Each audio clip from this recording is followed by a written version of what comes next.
Priscila aqui com vocês. Vamos falar um pouquinho sobre canabidiol. Hoje estou aqui com a Thaís, que vai contar um pouquinho a trajetória dela com essa medicina, né? Todo o histórico dela, como ela chegou no EVA Saúde, né? Que é uma plataforma que está sendo lançada agora. Eu sou a Priscila, sou sócia da Thaís. Estamos nessa empreitada juntas, estamos aqui apresentando no EVA, no MEON. Então, nós temos aí uma série de episódios de podcasts para trazer para vocês todo o histórico dessa medicina canabidiol, além das dúvidas, das certezas, de todo o histórico e o que a gente tem aí para falar sobre o canabidiol. Thaís, me fala um pouquinho assim, me apresenta um pouquinho, fala de você. Olá a todos, tudo bem? Eu sou a Thaís, sou consultora da Nueva Saúde, é, trabalho na área farmacêutica já há mais de 10 anos e há 5 anos o canabidiol faz parte da minha vida. Isso. Fala um pouquinho da Nueva. A Nueva é um espaço onde a gente vai reunir médicos, psicanalistas e tratamentos, tudo integrado, né? A intenção do Nueva é o paciente não só passar com um médico, mas sim fazer um tratamento. Porque a gente vê que é isso que mais as pessoas têm necessidade hoje em dia. Passa num médico, passa em outro, e os médicos não conversam entre si. Então a ideia do EVA é os médicos entre si conversarem e o paciente ter esse tratamento 360, né? Todo mundo junto ajudando. Uma medicina integrativa. Isso, tudo integrativo, isso. E pensando nessa medicina integrativa, o que nós temos de medicina aí? Atualmente a gente está com psiquiatria, temos endocrinologista, geriatria, psicanálise e consultoria para canabidiol. Ótimo, ótimo. Bom, antes de falar um pouquinho mais, de apresentar melhor, né, no EVA Saúde, eu queria escutar um pouquinho de você, Thaís, sobre a sua trajetória, né? Como é que você chegou no canabidiol? Nossa, bem longa a minha história. A minha história, vamos dizer que começa em 2008, quando eu engravidei do meu lindo menininho. E em 2012 para 2013 eu percebi que esse menininho tinha alguma coisinha diferente. E naquela época não se falava de autismo, né? Ninguém sabia, praticamente. Poucas informações existiam. E eu tive o diagnóstico dele de autismo. Então eu tive que aprender tudo do zero, assim. Começar a pesquisar, colocar no Google o que é autismo, como acontece. Passei por muito preconceito de profissionais, preconceito na sociedade. Hoje, graças a Deus, isso está menor, né? Hoje o autismo tem a divulgação, mas eu comecei lá atrás, E mãe solo. mãe solo, desde a barriguinha, eu e ele E só. tinha uma rede de apoio? Como é que era? A rede de apoio, mais ou menos, assim. A rede de apoio que dá para buscar na escolinha para mim, porque eu estou trabalhando, mas não, sim. Então, isso já é difícil para uma mãe de uma criança neurotípica, né? Agora, de uma criança neurotípica, imagina a dificuldade. Atípica, e assim, na época que ele teve, né, começou, eu percebi a escolinha, né, ele começou, como eu tinha que trabalhar, ele começou a frequentar a creche com 5 meses. Uhum. Aí a escolinha também notou, né, mas não se falava de autismo. Parece pouco tempo, né, se você falar, 2012, 2013, nossa, pouco tempo. Não, não se falava. Né, mais de 10 anos atrás de autismo. Eu sou do século passado, né? Né? Eu não conto nem sobre tortura na minha idade. Na época em que as crianças elas tinham aquela movimentos, por exemplo, como a PAI, então se separavam as crianças, né? Segregação. Segregação. Hoje nós temos um movimento de inclusão, né? Então as crianças já ficam na escola. E como funciona essa história da inclusão, né, da criança autista? Então, quando ele estava na creche, né, foi bem nessa época que existia uma lei, mudou-se as leis e começou a história da inclusão, né? Inclusão que a gente sabe que não é inclusão, né? Ainda é uma segregação, né? Eles tiraram essa coisa de ou escola normal ou a PAI. Não, vamos todos conviver. Ajudou por uma parte, né, das pessoas conhecerem, não terem tanto preconceito, mas ainda não é uma inclusão, não é algo perfeito, né? Ainda é atualmente coloca-se um estagiário para acompanhar a criança. E a criança está com dificuldades, então tá, leva para dar uma volta, para pintar, que aí tudo Ainda bem. falta formação, Falta né, dos muito. profissionais e informação, tudo isso, né? Eu acredito que o primeiro passo já foi dado, né? Eu acho Sim, que estamos engatinhando. engatinhando, e eu Engatinhando. acho que espaços de debate, conversa sobre inclusão também de crianças que tenham, né, portadoras de autismo, é portadora de autismo que fala? Como é que fala? Pessoa com deficiência, Com TEA, né? É né? TEA, pessoa TEA, com TEA, com né? TEA. Porque é uma característica da pessoa. Da pessoa, né? Não foi adquirido, não Não, passa para o outro, né? não, nossa, quando eu ouvi isso, eu ainda ouvi muito, Então né? é Você usou importante. drogas na gravidez? Você. Ele é autista porque ele não tem pai, né? Você sabe, né, que motivo é isso. Olha que dava para fazer um podcast para falar só de autismo, né, Thaís? Nossa, eu acho que a melhor frase que eu falo que eu já ouvi foi a pessoa falou que meu filho era autista porque na Bíblia está escrito bendito o O fruto do fruto do seu seu ventre. ventre. E como meu filho não tem pai, ele era um mau fruto do meu ventre. Nossa, Eu ouvi isso. Então, sim, eu passei por muita coisa, gente. muita coisa. Mas daí até chegar aí no No canabidiol. canabidiol, então, como chegou? Comecei atrás de terapias, quando eu vi que ele tinha alguma coisa diferente, não, diferente, assim, falei, olha, falei pro pediatra, me dá uma guia de psicólogo. Eu quero entender o que esse menino tem de diferente. Aí a psicóloga, depois de um tempo de tratamento, falou assim: olha, procure um neuro, procure um psiquiatra, ele é autista. Foi a psicóloga que falou: ele é autista, ele tem todos os traços. Aí eu fui atrás de médicos da PAI até para começar a tratar, né? O que eu posso fazer, o que não pode. E com 6 anos ele começou as medicações, né? Ele tinha várias questões, ele tinha muita estereotipia, ele se autoagredia bastante, não dormia bem, então a gente iniciou as medicações, né? Algo que eu me arrependo do fundo do meu coração. Uhum. Mas eu era uma mãe que queria fazer o melhor para o seu filho. Então, o que é o melhor? Siga as orientações médicas. Sim. Hoje eu não seguiria. Não, não entraria já com um medicamento forte como ela entrou. Né? E nisso foi passa-se os anos, né? Ele tá tomando uma hora, ele tá tomando uma coisa, outra hora começa a tomar outra. E aí ele vai crescendo, vai vendo outras questões, né? Quando você diz assim, ele tomava uma coisa, tomava outra, que tipo de medicamento? Você fala de psicotópicos? Sim, vou falar do mais, né? Criança autista, a primeira coisa que se dá é risperidona. Já Uhum. tá com a risperidona na criança. Sendo que isso que o meu filho tinha 6 anos e tudo bem. Assim, para começar a medicação. Mas hoje, mães que me procuram, eu já vi mãe com uma criança de 2 anos já tá dando risperidona. Uau. Sendo que na bula do remédio está escrito que não dê para crianças menores de 5 anos. Mas tem médicos que se a mãe chega e fala, meu filho não tá dormindo bem, com 2, 3 anos, tá com risperidona e tá tudo bem. Sendo que a risperidona a longo prazo, ela altera a prolactina, a longo prazo ela altera o colesterol, a longo prazo ela faz alterações no fígado. E os médicos não se importam, né? Desde que a criança fique quieta naquele momento, não se importa do que vai vir a longo prazo. Isso é um Uhum. problema muito sério. Eu vejo que essa geração nova de crianças autistas que estão atualmente, elas vão sofrer muito no futuro, porque estão sendo muito medicadas. E quando essa criança tiver 18? Foi o que eu pensei. Quando meu filho chegou em 2020, pandemia, e ele estava tomando risperidona, fluoxetina, amitriptilina e mais não sei o quê, e nada estava dando certo, eu falei, eu quero que meu filho chegue aos 18. É o que eu preciso que ele chegue, né? No mínimo isso, né? Sim, sendo bem irônica, assim, quase irônica com a médica. Eu preciso disso. E do jeito que tá, eu não tava vendo. Aí você Uhum. leva para tirar exame de sangue, tudo alterado. Colesterol, um monte de alterações.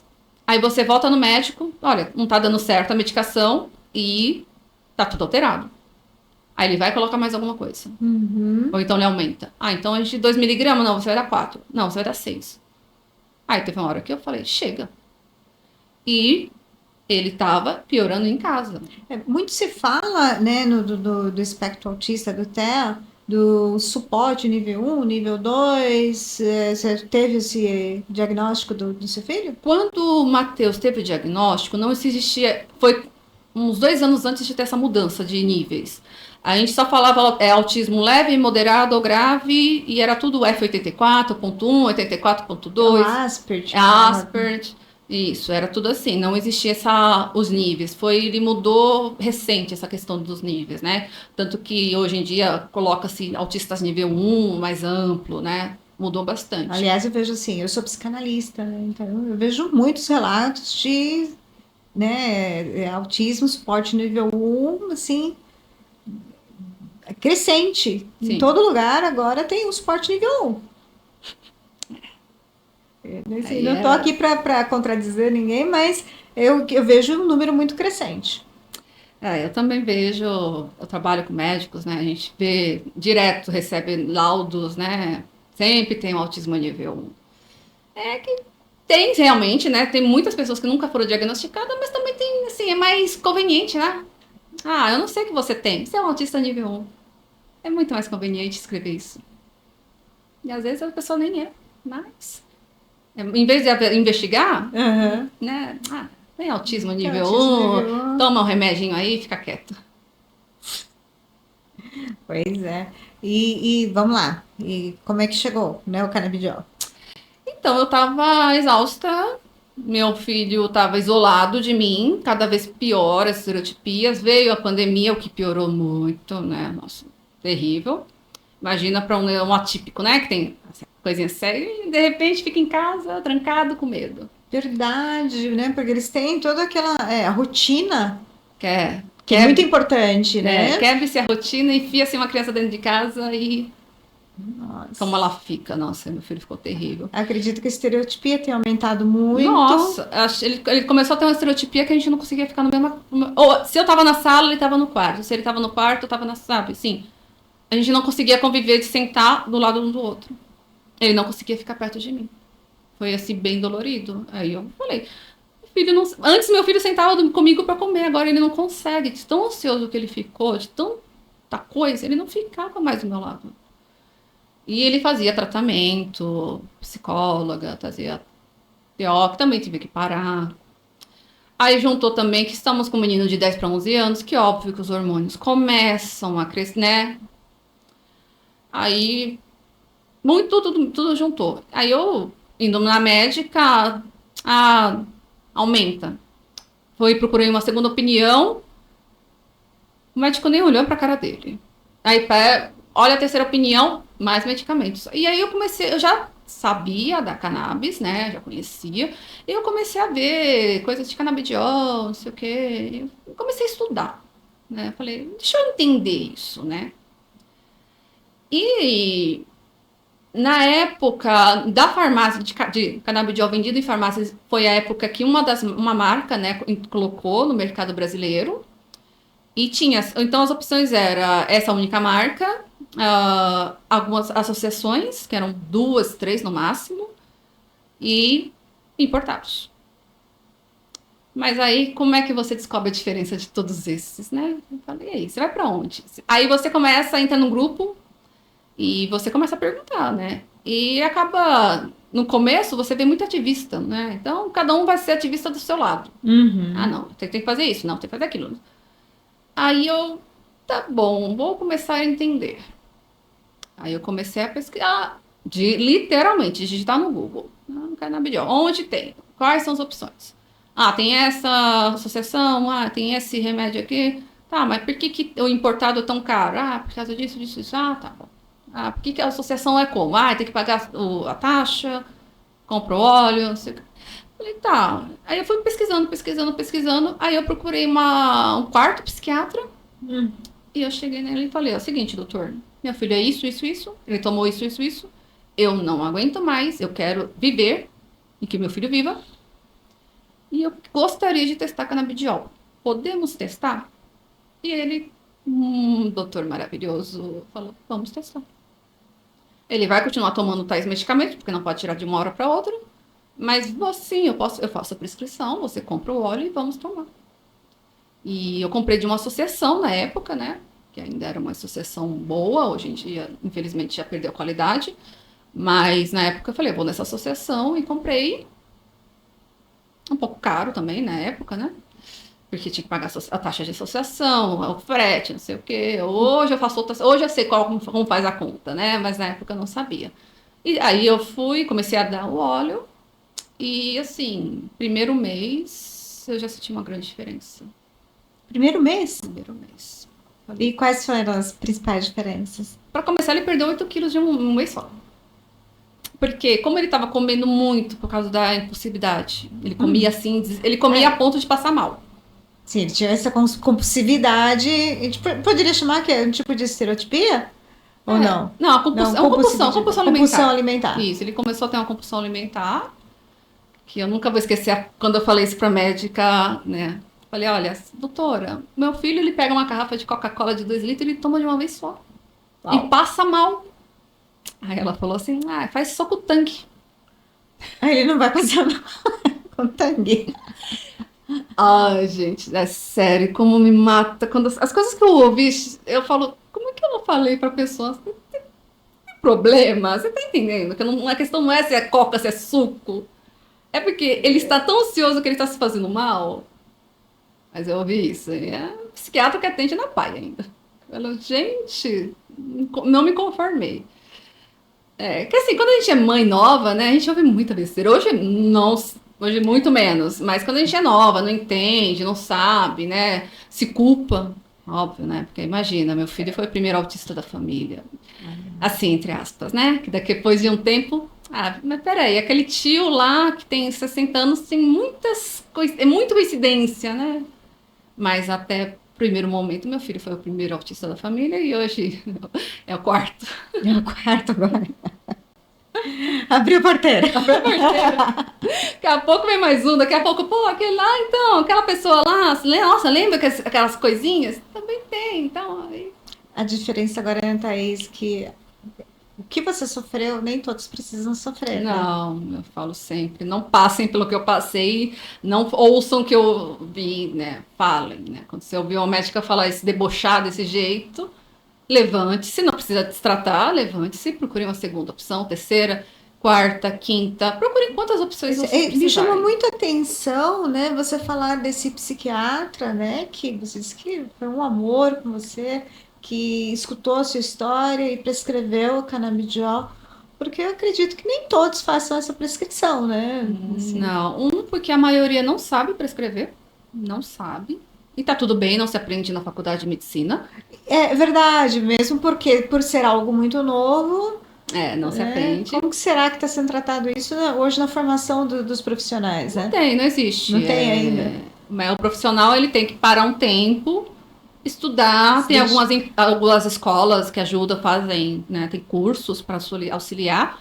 Algumas empresas dão masterclass, né? Que você tem um tema tal, e aí você vê as referências, o que é bem interessante é isso, é você vê os estudos, mas Uhum. esse profissional ele tem que sentar, ele tem que baixar o arquivo, ele tem que ler.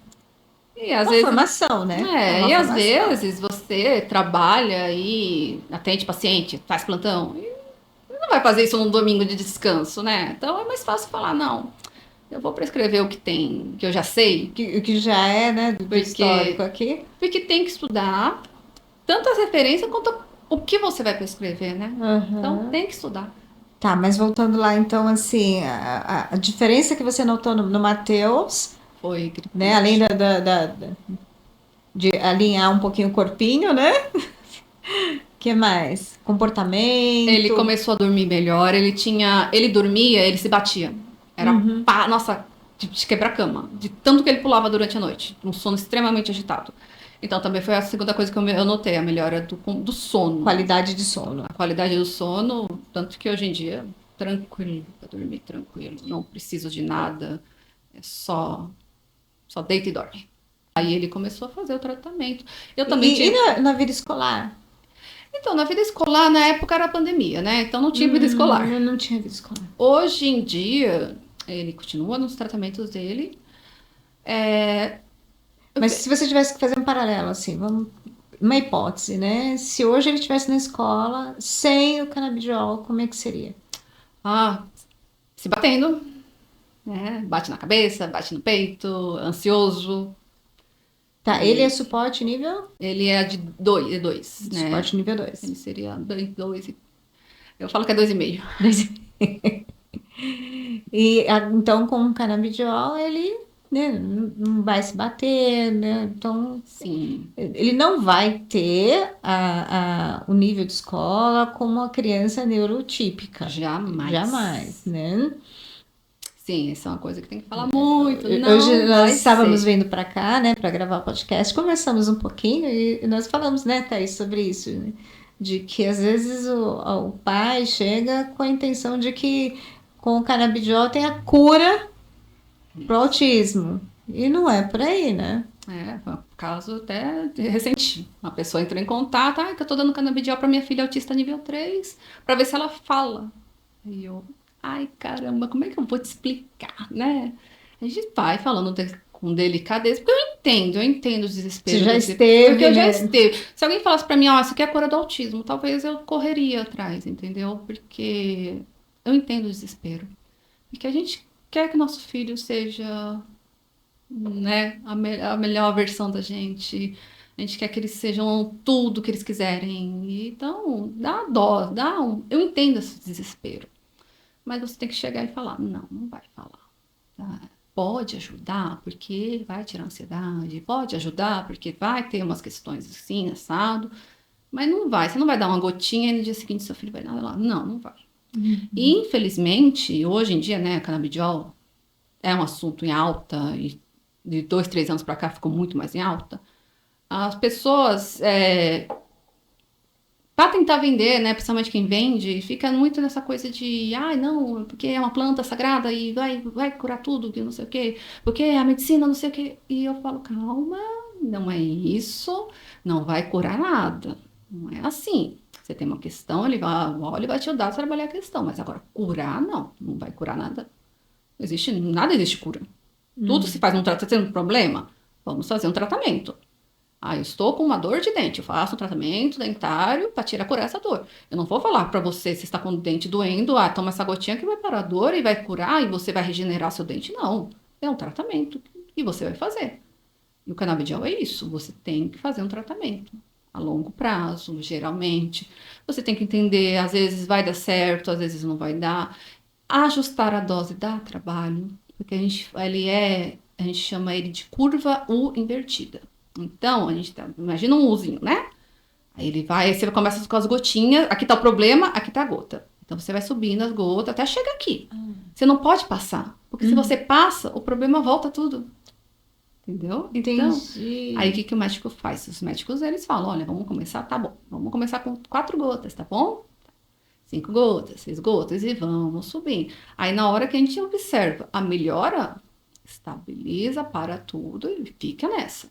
Até, até ver. Às vezes tem paciente que para tratamentos que fica bom, para. Você não precisa fazer um tratamento o resto da sua vida. Tem gente que precisa de um pouquinho mais de tempo, né? Tem gente que vai ser, no caso do meu filho, autista pro resto da vida. Então vai ser questões o resto da vida. Então sim, vai ser pro resto da vida. Uhum, uhum. Você falou também uma palavra que, desculpa, mas eu não podia deixar, como boa psicanalista que sou, deixar de escutar. Culpa. Culpa, a famosa culpa. Sim. Quando meu filho teve o diagnóstico de autismo, foi assim: ele passava numa psicóloga e essa psicóloga falou: mãe, você também devia começar a fazer tratamento. Aham.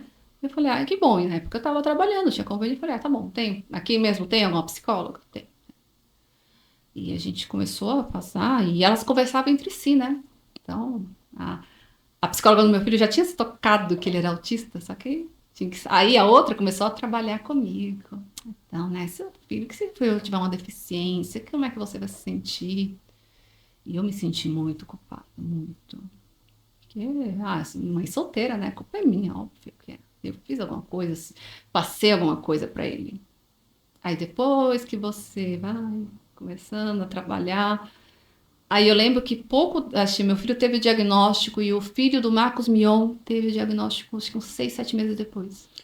É o Teteu, né? É, Romeu. Romeu, é verdade. Verdade. E tempos depois ele teve o diagnóstico dele. E assim, quando ele teve o diagnóstico, foi engraçado, que eu falo até hoje que o Marcos Mion é uma pessoa que mais me ajudou na vida. Porque ele tirou de mim uma culpa tão grande. Gente, valeu, obrigada. Tirou a Porque culpa da ele, nossa amiga. nossa, ele tirou muito, porque era um cara casado, bem casado, ele teve um filho planejado desde a concepção, tudo, e o filho dele tinha um autismo, né, nível 3, né, hoje.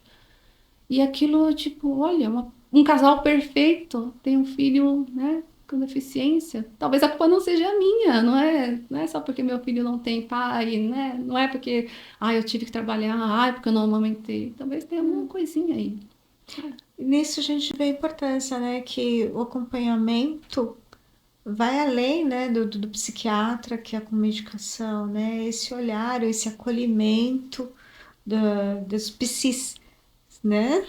Mas eu falo que a culpa, assim, eu trabalho a culpa, mas assim, eu trabalho até hoje. Eu acho que eu vou dar com 90 anos e falando, então, né, o que aconteceu assim com o meu? Ele tá na terceira idade. Porque a gente sente culpa, a gente pensa, ai, e se eu tivesse feito aquilo?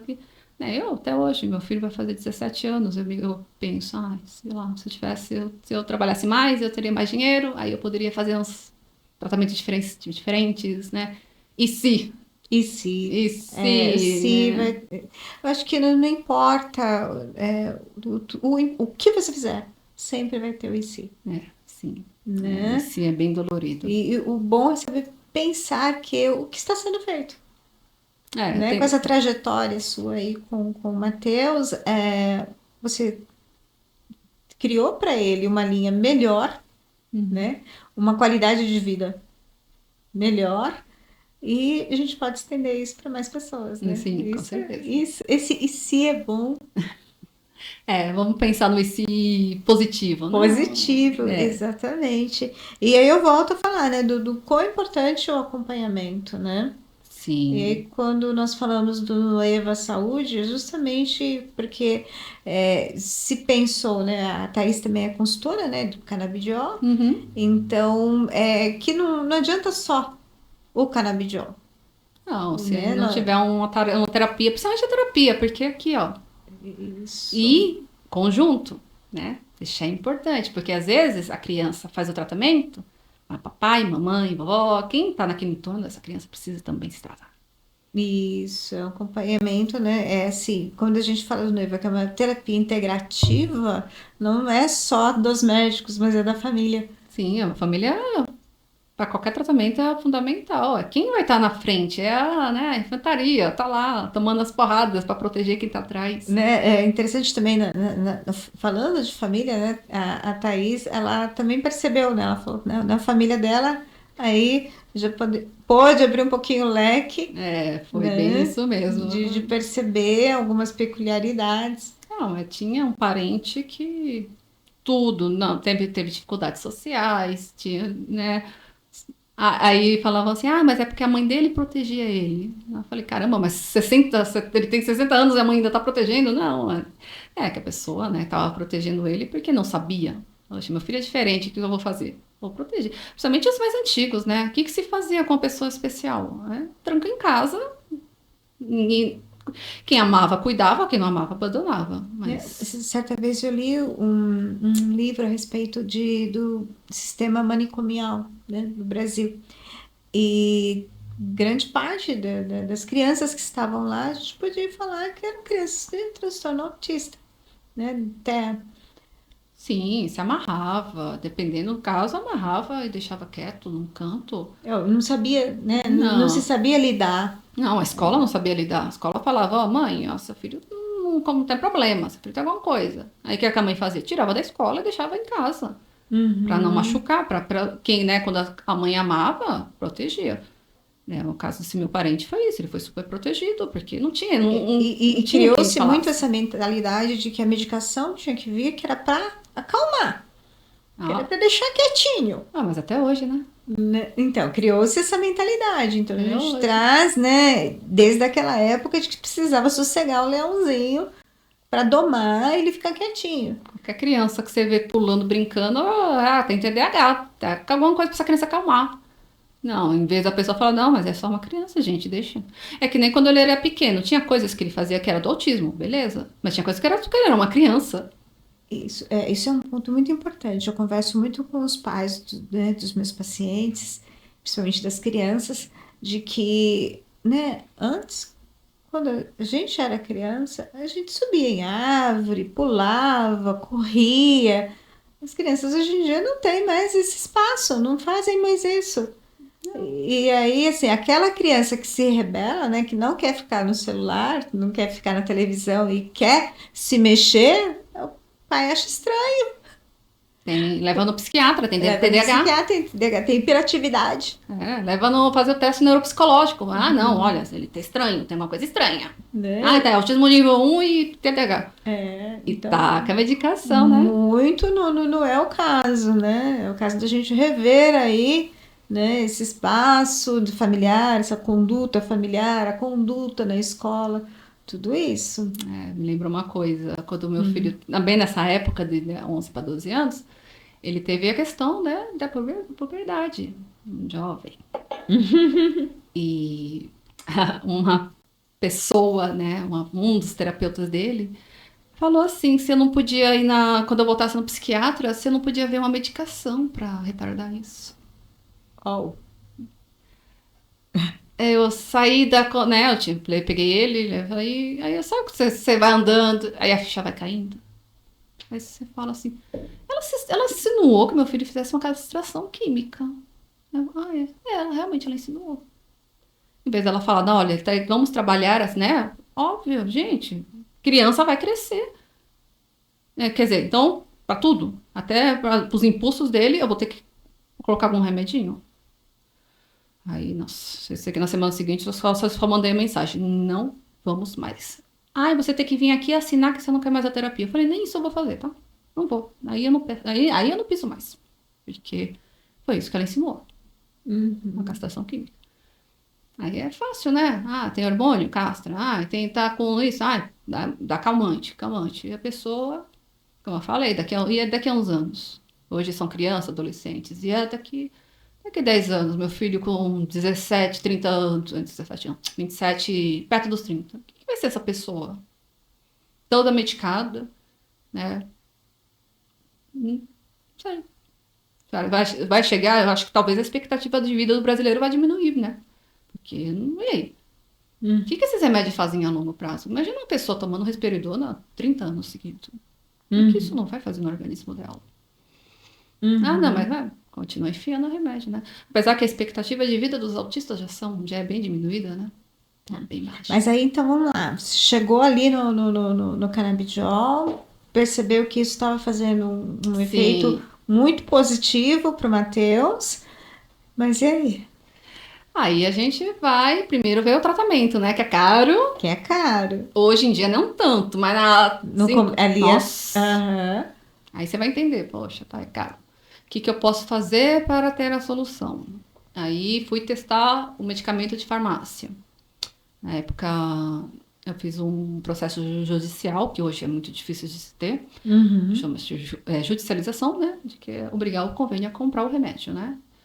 E você conseguiu o Sim, remédio pelo convênio? sim, consegui na época. Hoje em dia, esse processo é muito mais complicado, porque infelizmente empresas sem ética fizeram disso um negócio, né? Então, o judiciário entendeu que Tava tendo abuso. estava tendo um abuso gigantesco. Então, Uhum. cortou-se, o que é uma pena, Porque porque muitas pessoas que, né, viram sua precisa. vida mudar por conta da medicação tiveram Não, dificuldades sim, para obtê-la. hoje em dia muitos que precisam não têm por causa disso. Por quê? Porque há 4 anos atrás, você chegava e falava, eu tô com ansiedade e preciso de canabidiol.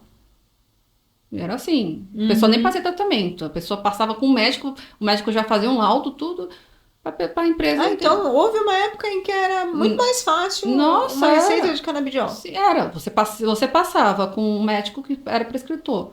Esse médico fizesse um laudo falando que você precisava, rapidinho você conseguia. Aí, como eu te falei, criou-se uma indústria, infelizmente, de pessoas sem caráter para isso, né? Pessoas Uhum. que abusaram desse sistema e hoje em dia pessoas que precisam mesmo não têm. Não tem. Você tem que... Até, às vezes consegue, mas assim, muito difícil, viu? E, Dá e muito qual trabalho. foi a saída que você encontrou, Thaís, para isso? Autocultivo. Autocultivo, era onde eu queria chegar. Pois é. Né? Como é que é? Sim, você está vendo Você tem você tem uma fazendinha? Tem uma fazendinha em casa, no meu apartamento. Eu tenho uma pequena fazenda no meu apartamento de... Não vou dar o endereço 30 da Thaís, centímetros. gente. Pode esquecer. Gente, não, minha não, fazenda não. tem 30 centímetros. Nem vem. Sim, eu fui. Porque eu queria saber, né? Falei, tá, e se daqui a um tempo acontece alguma coisa? Né? Nessa época, essa empresa que vendia na farmácia, eles tentaram patentear. Mas peraí, uma coisa que tá passando pela minha cabeça, né? Uma coisa é você tá lá, vai na farmácia e compra. Outra coisa é você plantou. Como que você vai ter o produto final, assim? Essa é a coisa que eu Acho mais... todo mundo deve estar querendo agora ter uma fazendinha. Você quer que eu resuma? Vamos lá. Vamos lá. Primeiro você vai ter que escolher uma semente de qualidade. Disso você vai ter que procurar qual banco é o melhor. Existe mais de 900 tipos de sementes. Aí você vai ter que descobrir se você quer fotoperíodo ou automáticas. Depois você vai ver que tipo de solo você vai trabalhar. Se você vai trabalhar solo orgânico, orgânico mineral, mineral. Ou no apartamento. Vamos só no básico. Aí você tem que ver a questão da exposição de luz, né? Que ela tem uma quantidade X de luz para crescer. Aí você vai ter os períodos dela. Então, vamos dizer que uma planta que a fotoperíodo, ela demora de 4 a 5 meses para ficar pronta. E você tem que nutrir essa planta, você tem que ver o pH dessa planta, você tem que ver o que ela precisa, o que ela não precisa. Tem que fazer ela. Porque assim, a planta, sabe a folhinha da maconha? Que é o todo mundo símbolo? conhece, né? Sabe o que tem nela? Hum. Como é que chama, meu Deus? Aquilo ali só tem suco verde, fala? Clorofórmio? Como é que é? Ai, Clorofila? Clorofila, obrigada. A aula de biologia. A folha da maconha tem muita... O pessoal fala, o que eu faço com a folha? Eu falo, eu jogo no lixo. Tem gente que faz suco, que fala que a clorofila faz bem, mas a folha da maconha só tem clorofila. Não é a folha da maconha que é o segredo da história. Não, né? Uma vez uma pessoa chegou em mim, você pode me dar umas folhas para eu fazer um chá? E, por que você quer chá de clorofila? Mas eu quero fazer para tomar canabidiol. Eu falo, tá, mas... Não é por aí, não é o chá. Não é o chá. Não, gente, tanto que eu falo, quando eu mostrava, né, eu tinha um perfil... Na minha cabeça, eu tinha assim, eu achava que era só fazer tintura da folha e tinha ali o canabidiol. Você pode fazer a tintura da flor, Ah, pode se fazer também a tintura. Ah. Também é um dos tipos de extração. ah. Aí, como eu falei, você tem que ver quanto tempo vai durar. Aí você tem que ver a maturação, se ela vai estar pronta. Aí depois você colhe. Aí você tem um tempo que ela vai secar, porque ela vai ter que tirar 90% da água. Depois ela vai para curagem e depois você faz a extração. Você viu? A coisa mais simples do mundo. Quanto tempo isso? Ó, uma planta Da semente até você conseguir extrair o óleo, produto final. 5 meses, no mais rápido que eu consigo. Tem algumas pessoas que conseguem antes, mas assim, porque eles pegam que a gente tem 2 tipos de sementes, né? Aliás, 3 tipos de semente. Regulares, as fotoperíodos já feminizadas e as automáticas. Automáticas, com 90 dias a planta tá pronta. Mas é logo uma planta miudinha, né? Mas tá pronta. E aquela sementezinha que você pagou R$100, né? Porque elas são caras. Sim, você vai pagar R$100, você vai germinar e ela não vai dar certo. Então, primeiro você tem que saber disso. Que você vai investir. Tem um risco. Existe um risco. E alto. Não é qualquer jeito, não. Porque às vezes você vai fazer tudo certo. E não dá pra fazer mudinha? Dá. Ah! São processos de clonagem. Ah. Só que também tem que saber fazer. Cortar, aí coloca num lugar especial, molhar. Cuidado para não molhar as folhas. Dá para se fazer mudinhas. Em geral, a maioria dos cultivadores fazem isso, né? Pegam uma semente, deu certo, vamos... Aí, peguei 4 sementes. Aí eu pego vou tirando as mudinhas, né? Deixo uma para plantar tamanho, depende. E como você sabe que o produto final é um bom produto? E como diferenciar, né? Você falou que tinha quantos tipos de semente? Que o produto final, o que sai? Então, existem os bancos de sementes, porque a maioria são na Europa, que eles fazem assim, eles têm as sementes específicas, né? Quando é um bom banco, quando o local que vende é um local legal, ele vai te informar. Ó, nessa semente você vai ter 15% de CBD e 1% de THC. Ah, não, essa aqui você vai ter não sei quanto de CBG, não sei quanto. Ele vai te informar. Infelizmente, ainda muitos lugares não informam. Fala assim, ah, ele é 50-50. Você fala 50-50 do quê? Né? Mas, então, você então precisa que seja semente, essa semente seja, vai, eu quero extrair óleo medicinal. Hum. Essa semente tem que ser uma semente com alto CBD. Essa semente, aí eu vou fazer aquela regrinha de 3, né? Faz a planta, aí vê quanta planta rendeu. Ah, tá aqui. Aí se eu fizer tal, pegar o óleo, aí você tem que pegar a planta e tem que fazer tem que colocar ela, esquentar ela, porque senão não funciona também. Descarboxilação. Espero ter falado certo a Guarda palavra. esse nome, porque daqui a pouco a Descarbox. gente vai falar um pouquinho mais sobre isso. A gente tem aí uma série, né, de episódios para falar, conversar. O nosso episódio Vamos Falar de Canabidiol, né? E vamos destrinchar um pouquinho mais, né? Quais são os tipos, como é que é esse cultivo, né? Da onde a Thaís saiu, para onde ela chegou, né? Uhum. E mais para frente também a gente vai falar das indicações, contraindicações, que eu acho que são coisas bem importantes para a gente Muito falar, importante, né? como eu falei, eu não sou aqui pais e a mãe, gente, a planta é sagrada, toma aí todo mundo. Não, não pode. Tem contraindicações. Depois eu Não vou é até assim. contar um episódio que aconteceu comigo e que me fez assim pensar muito sobre isso, né? Entre outras coisas, assim, quando a gente fala de canabidiol, a gente pensa um pouquinho também, né, do uso recreativo da cannabis. Então, muito, né? Acho que a gente Podemos precisa, chegar a nisso. gente tem que separar um pouquinho disso, né? E de como é que é,